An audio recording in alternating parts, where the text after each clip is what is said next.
Assalamualaikum warahmatullahi wabarakatuh. Perkenalkan, nama saya Rasyanika Pratama dan kali ini saya akan mengerjakan UAS struktur data P2. Oke, mari kita mulai dulu. P2. Kita mulai dari yang pertama. Dalam materi sing pilih satu metode algoritma, kemudian jelaskan metode algoritma tersebut. Ya, kita mulai. Oke. Pada materi searching ini, saya memilih menggunakan linear search. Nah, searching secara sendiri itu adalah proses untuk mencari suatu data tertentu di dalam sekumpulan data. Nah, linear search ini adalah algoritma pencarian yang bekerja dengan cara memeriksa data satu persatu. Mulai dari data paling awal sampai data yang dicari ditemukan. Kalau data yang diperiksa sama dengan data yang dicari, maka pencarian berhasil dan berhenti. Kalau tidak sama, pencarian dilanjutkan ke data berikutnya.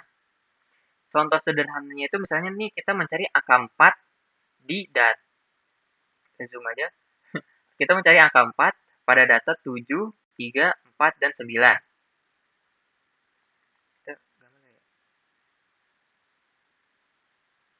Kita gambar 7, 3, 4, 3, 4, 9. 3, 4, 9. Oke. Nah, kita mulai dari awal dulu. Apakah apakah apakah ini 7? Bukan, ini bukan 7. Oke, X berarti. Kalau bukan 7 tuh ini bukan 4 berarti X. Sorry. Ini bukan 4 berarti X. Apakah kita ke indeks kedua? Apakah kamu 4? Bukan, kamu 3. Terus kita ke indeks selanjutnya. Lanjut. Apakah ini 4? Oh iya benar, berarti ini. Indeks keempat, yaitu berarti cocok ditemukan di posisi keempat. Itu biasa dibilang indeks keempat. Ke posisi ketiga, atau dibilang indeks ketiga. Linear itu tidak membutuhkan data yang sudah terurut, tapi karena mengekses satu, prosesnya lebih lambat dibandingkan metode lain untuk data yang jumlahnya besar. Seperti yang tadi saya sudah contohkan sedikit, memang agak lama. Oke, selanjutnya itu adalah pilih satu metode sorting yang sudah diajarkan dan satu yang belum. Jelaskan perbedaannya. Nah, saya memilih dua algoritma sorting. Ada bubble sort yang sudah diajarkan Bu di kelas dan juga counting sort yang belum pernah diajarkan di kelas. Nah, bubble sort ini adalah algoritma sorting yang bekerja dengan cara membandingkan dua data yang posisinya bersebelahan. Kemudian menukar posisi keduanya jika urutannya tidak sesuai. Misal yang kiri lebih besar dari yang kanan untuk urutan ascending. Proses ini diulang terus sampai seluruhnya data menjadi urut. Nama bubble itu diambil juga karena nilai terbesar, seolah menggelembung bergerak ke posisi paling akhir. Oke, kita mulai dari contohnya ya. Awalnya itu ada 5, 2, 4, 1 di sini. Nah, kita tes dulu dari 5 ke 2. Apakah 5 ini lebih besar pada 2? Sorry, kan ya. Apakah 5 ini lebih besar pada 2? Iya dong, jadi ditukar. Jadi 2, 5, 4, 1. Nah, kita habis itu 5 ketemu 4 nih. Apakah 5 lebih besar daripada 4? Iya, jadi ditukar lagi. Setelah itu 5 sama 1. Apakah 5 besar daripada 1? Iya, jadi ditukar lagi. Nah, karena sudah di akhir berarti udah benar, berarti kita stop. Selanjutnya 2. Apakah 2 lebih besar daripada 4? Tidak. Jadi kita stop dulu. Nah, tetapi kita lanjut ke nomor 4-nya ini. Apakah nih setelah ini gitu. Di selanjutnya, apakah 4 lebih gede daripada 1? Iya, langsung diubah. Nah, juga selesai dari sini. Apakah 4 lebih dari 5? Enggak, jadi diam dulu di sini.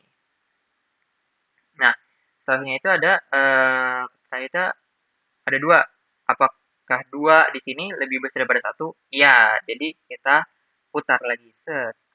Nah, tapi apakah kita masih ini lagi, jalan lagi. Apakah 2 lebih besar daripada 4? Enggak, jadi stop. Nah, jadi udah selesai. Dan juga karena 1 dan 2 ini nggak bisa satu itu lebih kecil seperti yang tadi kita lihat, jadi stop juga di sini. Jadi hasilnya itu 1, 2, 4, 5.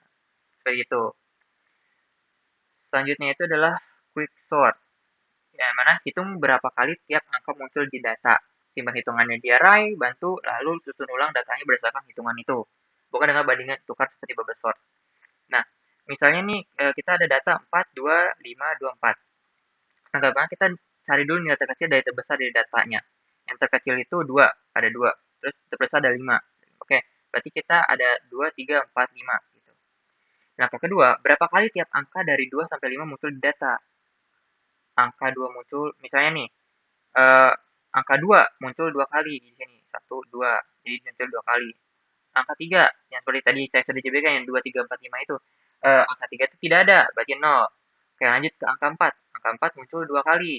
Berarti 1, 2. Kan ada 2 kan. Terus angka 5 itu hanya muncul sekali, jadi ya udah 5 doang. Nah, jadi baru kita susun ulang data mulai dari data angka terkecil. Semuanya jumlah kemunculannya. Jadi hasilnya itu 2, 2, 4, 4, 5. Gitu, guys. Wah. Ya, dari ini kan 2, 2-nya ada 2, 4 ada 2, dan 5 cuma 1. Dan dari terkecil. Lanjut. Kita diberikan data 80, 130, 190, 60, 70, dan 40. Carilah angka 60 dengan pembuktian metode algoritma yang kamu pilih di nomor 1A pada program terlampir. Itu berarti linear search. Menggunakan linear search, data dicek satu persatu dari data aslinya, tidak perlu diurutkan. Proses pencarian terbukti dengan menjalankan program. Oke, misalnya kita copy dulu ya.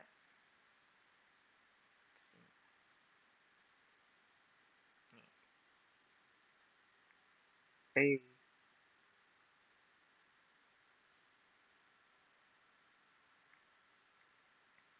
Oke.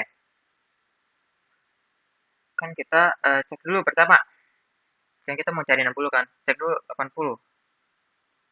Gimana berasnya? Oke. 80 cek. Apakah kamu 60? Bukan dong. Sudah kita skip. Selanjutnya 130. 130 nih. Apakah 130 itu 60? Tidak, kita coret. Terus kita lanjut. 190. Apakah 190 itu 60? Tidak, berarti kita coret. Kita coret. Terus selanjutnya 60. Apakah 60 itu 60? Betul, kita menemukannya teman-teman. Berarti itu ada di posisi atau indeks ke 1, 2, 3, 4. Yeay, posisi keempat. Yeay. Itu, set, set, set, set, set, set. Langkah keempat. Data ditemukan di langkah keempat, di posisi keempat. Sorry, oh ya, indeks ketiga. Soalnya indeks itu mulai dari 0. Sorry guys. Ya, jadi hasil pencarian itu angka 6. Angka 60 ditemukan di posisi keempat alias di indeks ketiga. Lanjut. Diberikan data sebagai berikut: 13, 9, 7, 11, 5.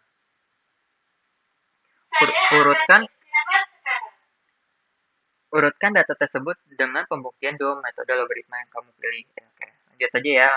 Kita di bubble sort. Data awalnya itu 13, 9, 7, 11, 5. Ascending ya, berarti dari kecil ke besar. Ya, oke. Benar. Jadi kita yang besar itu harus ke kanan dulu. Oke. Ujian pertama, kita 13. 13 itu kita bandingkan dulu dengan 9, guys. Apakah lebih besar? Nah, karena lebih besar, kita tukar jadi 9, 13. 17, 11, 5.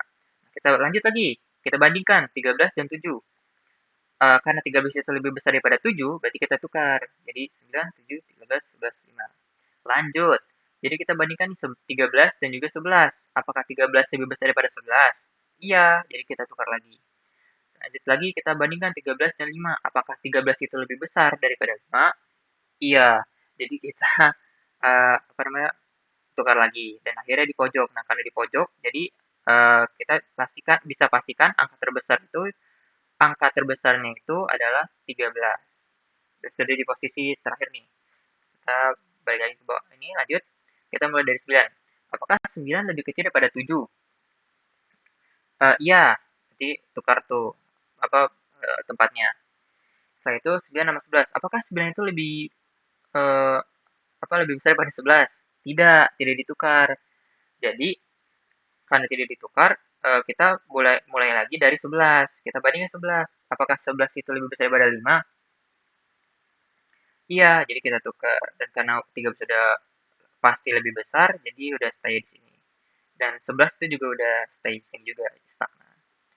Langsung yang ketiga, eh kita banding dulu 7, apakah 7 lebih besar daripada 9?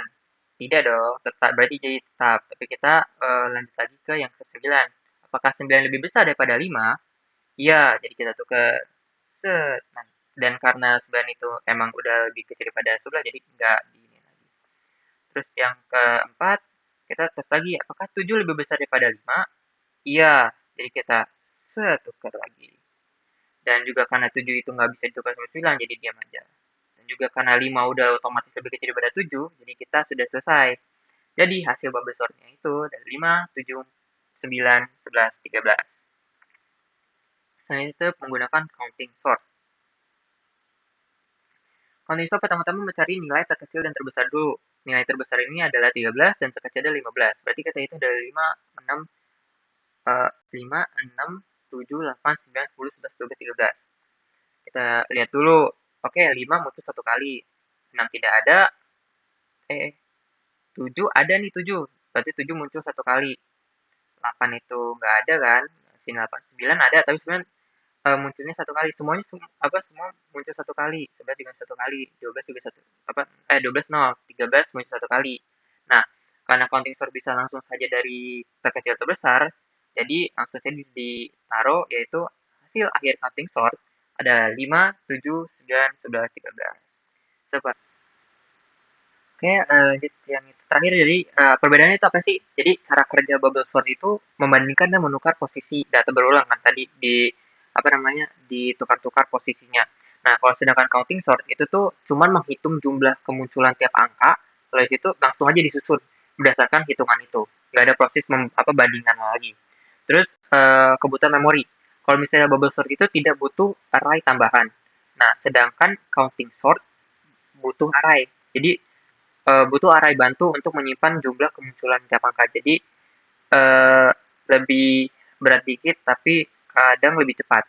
Bukan kadang, emang lebih cepat. Uh, Terus kecocokan penggunaan. Nah, bubble sort itu cocok untuk data yang jumlahnya sedikit, sedangkan console itu lebih cocok kalau rentang nilainya datanya tidak terlalu besar. Karena ukuran array bantunya tergantung rentang nilai, bukan jumlah data. Jadi kayak lebih bisa uncounting sort, lebih bagus uncounting sort dikit daripada bubble sort juga. Oke, sekian aja dari saya. Lanjut ke P selanjutnya.